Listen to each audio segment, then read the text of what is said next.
Assalamualaikum warahmatullahi wabarakatuh. Saya Sri Wahyuni. Di sini saya akan menyelesaikan tugas video saya dari kelompok 10 mata kuliah Fikih Kontemporer dengan judul Khilafah Islamiyah. Jadi di sini saya akan menjelaskan pengertian dari Khilafah Islamiyah. Khilafah adalah sistem politik dari ideologi Islam yang mewadahi aturan hukum, pemerintahan representatif, akuntabilitas masyarakat melalui mahkamah independen, dan prinsip konsultasi representatif. Ia adalah pemerintahan yang dibangun di atas konsep kewarganegaraan tanpa memandang etnis, gender, atau kepercayaan dan sepenuhnya menentang perlakuan represif terhadap kelompok religius atau etnis. Pengertian khilafah yang berlaku di kalangan para ulama disinonimkan dengan istilah al-imamah atau pemimpin, yakni pemimpin menyeluruh dalam persoalan yang berkenaan dengan masalah keagamaan dan duniawi sebagai pengganti fungsi Rasulullah SAW. Khilafah Islamiyah ini dipahami sebagai sistem pemerintah Islam atau pemerintahan yang ditegakkan berdasarkan syariat Islam. Hukum Islam yang mengatur bagaimana sebuah negara harus dikelola termasuk masalah perundang-undangan, keuangan negara, hubungan dengan rakyat, dan hubungan dengan negara lainnya. Kepemimpinan sebenarnya merupakan keharusan perwujudannya dan memiliki aturan-aturan yang hasanah. Namun, dalam fakta sejarah, tidak sedikit pemimpin yang menghalalkan segala cara dalam meraih kursi kepemimpinannya. Dunia politik penuh dengan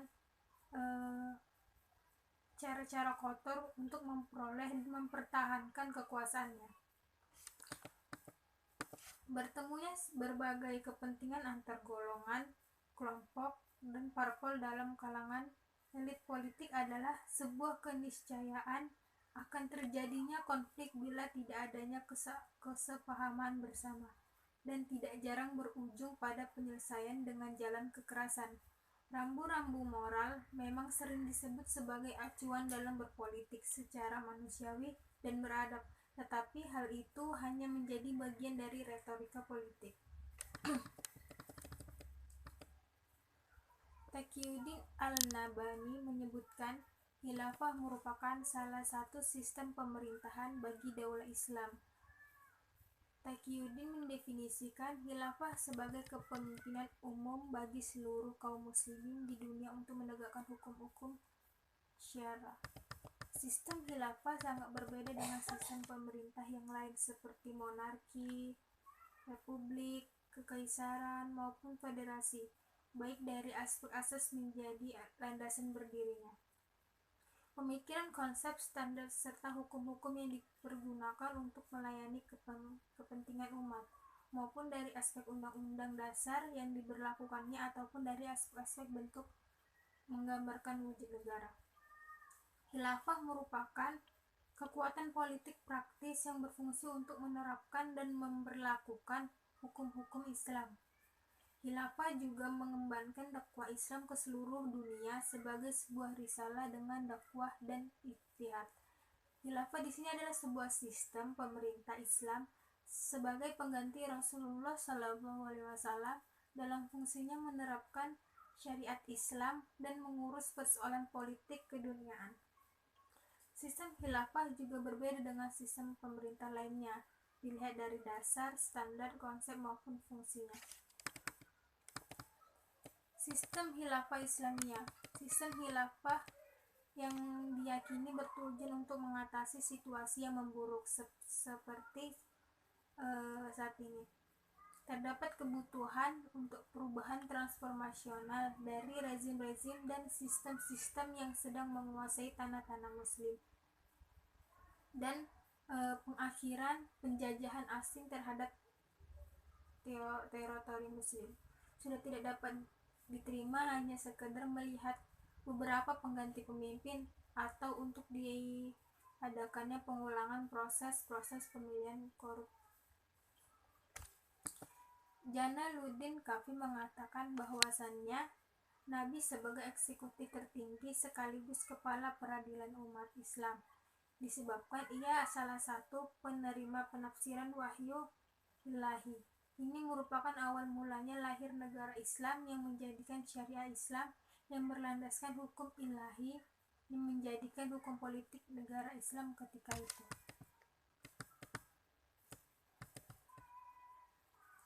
Konsekuensi negara model khilafah Islamnya adalah tidak terbatasi kekuasaan khilafah oleh pribadi maupun lembaga apapun. Khilafah sebagai eksekutif, legislatif, dan yudikatif, kekuasaan mutlak adanya. Hal ini menjadikan kegagalan konsep khilafah Islamnya setelah wafatnya Nabi. Khalifah disamakan dengan pengganti Nabi. Setiap keputusannya adalah mutlak dan benar, tanpa mau ataupun mendengarkan keputusan-keputusan serta pendapat para wakil dan hakim. Muslim Abdurrahman dalam bukunya mengatakan bahwa titik tekan gerakan khilafah yaitu cenderung memberikan cita rasa suci terhadap tradisi dan keberlangsungannya. Karena faktor itulah Islam sering kali bersikap menahan diri terhadap unsur perubahan, mungkin dianggap memprovokasikan Islam hingga memiliki sikap a priori terhadap perubahan. Selanjutnya ada pendapat ulama tentang khilafah Islamiyah. Pertama dari pemikiran Ali Abdul Razik tentang khilafah. Buku Ali Abdul Razik berjudul Al-Islam wa Usul Al-Hukum. Itu setebal 103 halaman yang dibagi pada 3 kitab dan masing-masing kitab terdiri dari 3 bab. Dalam bagian pertama ia menguraikan tentang definisi khilafah atau lembaga khalifah beserta ciri-ciri terkhususnya. Kemudian dipertanyakan tentang dasar anggapan bahwa mendirikan pemerintahan dengan pola khilafah itu merupakan suatu keharusan. Dan akhirnya dikemukakan bahwa baik dari segi agama maupun dari segi rasio, pola pemerintahan khilafah itu tidak perlu. Dalam bagian kedua, ia menguraikan tentang pemerintahan dalam Islam, tentang perbedaan antara risalah atau kenabian dengan pemerintahan, dan akhirnya disimpulkan bahwa risalah kenabian itu bukan pemerintahan atau bahwa agama itu bukan negara. Dalam bagian ketiga menguraikan tentang khilafah atau lembaga khalifah dan pemerintahan dalam lembaga sejarah. Dalam hal ini Ali Abdul Razik berusaha membedakan antara mana yang Islam dan mana yang Arab, serta mana yang agama dan mana yang politik. Dalam pemikiran Ali Abdul Razik dan mengklaim tidak adanya hubungan agama dengan politik, terbagi kepada 2 persoalan. Pertama, menyangkut kedudukan Nabi Muhammad SAW sebagai Rasul Allah Subhanahu wa Ta'ala, tidak berperan sebagai pemimpin negara atau raja atau sultan. Menurutnya, umat Islam beranggapan bahwa Rasulullah SAW berhasil mendirikan negara baru di Madinah. Menurut mereka, Rasulullah SAW adalah segalanya bagi umat Islam, di samping pemimpin agama juga pemimpin negara. Tetapi menurutnya Nabi Muhammad SAW hanyalah seorang utusan Allah Subhanahu wa Ta'ala untuk menyampaikan risalah agama kepada umat tanpa bermaksud mendirikan sebuah negara. Namun Sallallahu Alaihi Wasallam tidak mempunyai kekuasaan duniawi, negara ataupun pemerintahan. Tugasnya dalam mendirikan negara Madinah tidak terlepas dari kepentingan kerasulannya. Nabi Muhammad SAW tidak mendirikan pemerintahan dalam arti politik atau sesuatu yang mirip dengan kerajaan.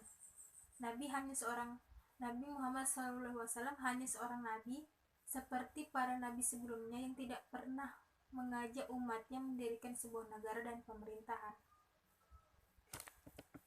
Dan menurut ia juga ada kepercayaan bahwa pola pemerintahan dalam Islam adalah sistem khalifah dengan kekuasaan tertinggi dan mutlak pada kepala negara atau pemerintahan bergelar khalifah. Dia berfungsi sebagai pengganti Nabi Muhammad SAW dan berwenang mengatur kehidupan baik keagamaan maupun keduniaan. Karena itu umat wajib menaatinya. Ada juga pemikiran dari Abu A'la al-Maududi. Tokoh ini merupakan tokoh pergerakan Islam di India. Ia berpendapat bahwa khilafah dan negara kesatuan yang mengikat. Ini berasal pemahaman terhadap teks Al-Quran dan Sunnah Al-Quran, menyebutkan tentang pemberian dari Tuhan kepada orang-orang yang beriman dan beramal soleh. Al-Maududi adalah dalam mendirikan khilafah, sistem politik yang digunakan serta diterapkan oleh 3 prinsip utama, at-tauhid, al-risalah, dan al-khilafah al-khilafah. At-tauhid adalah fondasi bagi negara atau ideologi meyakini bahwa Tuhan yang menguasai seluruh alam. Ar-risalah maksudnya sebagai haluan negara dalam pembuatan undang-undang yang bersumber dari Al-Quran dan Sunnah. Sedangkan Al-Khilafah menjadi penyelenggara bagi negara yang merupakan representasi dari Al-Hakimiyah Lillah. Sedangkan itu ada pemikiran dari Hasan al-Banna. Hasan al-Banna adalah salah satu tokoh pembaru abad ke-20, berpendapat bahwa konsep yang paling tepat dan benar dalam kerangka negara Islam adalah khilafah Islamiyah. Krisis yang telah melanda umat Islam saat ini tidak lagi terkonsentrasi pada aspek-aspek tertentu dalam kehidupan umat, melainkan menyentuh keseluruhannya. Hampir dalam setiap segi kaum muslimin mengalami kemunduran. Kita lihat saja betapa secara politik mereka terjajah dan tidak memiliki daulah Islamiyah yang mampu mengayomi warganya. Secara ekonomi mereka marginal, bahkan dalam pendidikan dan ilmu pengetahuan mereka tertinggal dalam aspek sosial budaya, mengekor kepada barat, dan demikian seterusnya pada bidang-bidang kehidupan lainnya. Ada juga pemikiran dari Muhammad Abduh. Dari gagasan Muhammad Abduh, ia berpendapat bahwa sistem pemerintahan Islam tidak ada salahnya umat Islam berkiblat kepada barat dalam pola pemerintahan jika pola tersebut tidak secara jelas dilarang oleh Al-Quran maupun Sunnah. Artinya pemerintahan Islam tidak harus berbentuk khilafah, tapi boleh republik jika dipandang lebih baik. Ada juga pemikiran dari Husain Haikal. Menurut Husain Haikal, prinsip-prinsip dasar kehidupan kemasyarakat yang diberikan oleh Al-Quran dan Sunnah tidak ada yang langsung berkaitan dengan kekhalifahan. Kehidupan bernegara bagi umat Islam baru mulai pada waktu berhijrah dan menetap di Madinah. Nabi mulai meletakkan ketentuan-ketentuan dasar bagi kehidupan keluarga, pembagian waris, usaha dan jual beli. Ayat-ayat diwahyukan dalam periode Mekah terbatas pada ajakan untuk menegaskan dan bagaimana sumber-sumber kepemimpinan Islam. Dalam kepemimpinan Islam, keharusan umat mengembalikan perbedaan pendapat dan perselisihan yang terjadi di antara mereka adalah kepada ketentuan hukum Allah dan Muhammad SAW.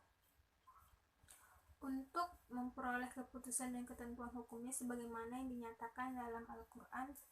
A'udzubillahi minasyaitonirrajim. Bismillahirrahmanirrahim.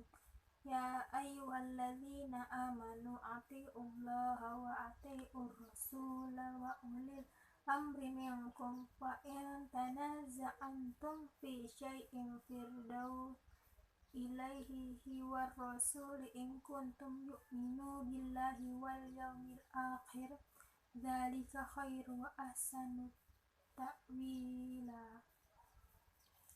Wahai orang-orang yang beriman, taatilah Allah dan taatilah Rasul dan ulil amri sebagai pemegang kekuasaan di antara kamu. Kemudian jika kamu berbeda pendapat tentang sesuatu, maka kembalikanlah kepada Al-Quran dan Rasul.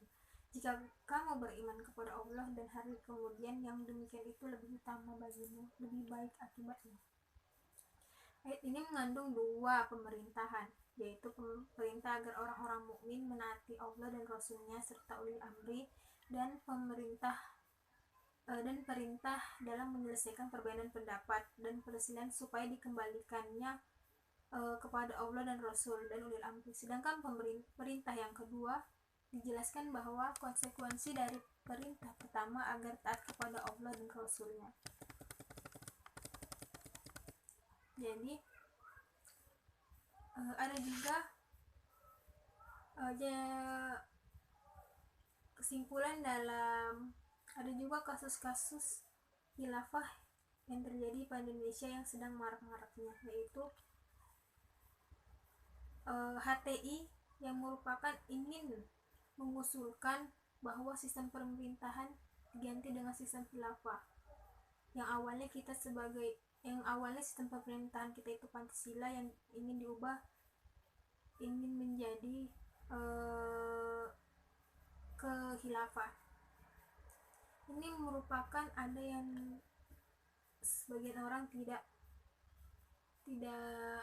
setuju karena di Indonesia ini diduduki oleh berbagai macam agama, tidak hanya dianut oleh agama Islam, tapi juga ada agama lainnya. Jika diterapkan sistem khalifah di Indonesia, bagaimana dengan yang tidak sepaham atau yang non-muslim? Bagaimana mereka bisa paham dengan sistem khalifah ini? Ini juga melanggar Undang-Undang Dasar Negara Republik Indonesia tahun 1945. Jadi ada sebagian orang yang tidak menyetujui jika sistem pemerintahan diubah menjadi sistem khalifah yang awalnya pemerintah Indonesia adalah Pancasila. Ini merupakan konflik yang sedang marak-maraknya di Indonesia. Jadi kesimpulan pada materi kami yaitu khalifah sebagai kalangan merupakan sistem politik dari ideologi Islam yang mewadahi aturan hukum, pemerintah representatif, akuntabilitas masyarakat melalui independen dan prinsip konsultasi representatif. Sistem khalifahan diyakini bertujuan mengatasi situasi yang memburuk. Khalifahan bukan lagi hanya sekedar persoalan kalangan menganggap perlu adanya bahan transformasional yang dilakukan melalui pendirian kembali sistem yang bersifat akuntabel, representatif, berpandang ke depan dengan kesuksesan sejarah tak tertandingi. Mungkin hanya itu yang bisa saya jelaskan dalam materi saya. Assalamualaikum warahmatullahi wabarakatuh.